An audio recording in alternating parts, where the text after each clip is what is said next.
The small village. The villages of Mecca and Medina, they had nothing and they took over the world. 1/3 of the world. How on earth did they do this? They had no weapons. They had no technology. They had no academia. It was just them and Tawheed. Because they knew what Tawheed meant. It was here in the heart. Because when Allah says and His messengers say, La hawla wa la quwwata illa billah, what does that mean? La hawla wa la quwwata illa billah. It's not a statement we say out of frustration when we spill tea on the floor. Many of us say that. But what does it mean, ikhwan akhawat? It means there is no true power except the power of Allah.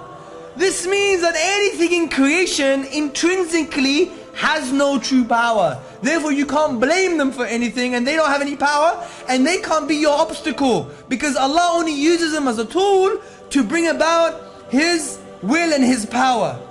This is so fundamental in the science of Tawheed, in the affirming the oneness of Allah Azza wa Jal. This is why the Sahaba, they could take over the world, not fear anybody.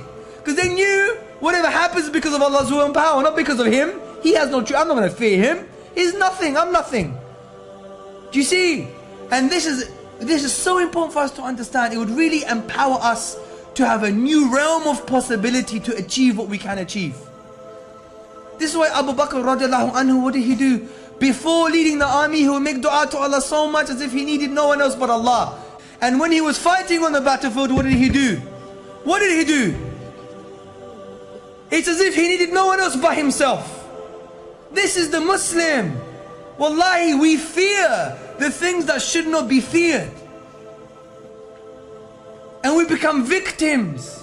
The language of victimhood is a disempowering language. You tell me when the Prophet ﷺ blamed anyone else for his situation.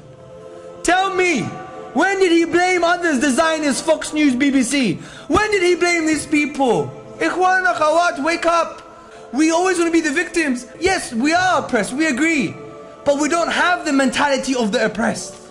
Because we have Allah. Allah is our helper. Allah is our friend. We have Allah, they don't have Allah. Every situation is an opportunity for reward and success. And we should never have the victimhood mentality. Once you have the victimhood mentality, what do? You give power to the oppressor. He is the only one that is able to change your situation. That is the science of victimhood. Oh, I can't change. Look at me, I'm a victim. Wallahi, the Sahaba never liked this, even when they were losing in battle sometimes. It's because they understood reality, ikhwan, akhawat. And by the way, atheists are mushriks, according to Dr. Jafar Idris. And he makes an amazing point because they attribute power to creation. Wallahi. Interesting point, huh? The all-powerful, the attribute, they attribute to creation. Because the naturalists, which in the classical sciences they were called the Dahriya, which now are known as communists. The Dahriya, they were naturalists thinking that the whole world is a self-contained system and it only has power. So when you fear, you're like an atheist. Wallahi. It's like you don't believe in Allah.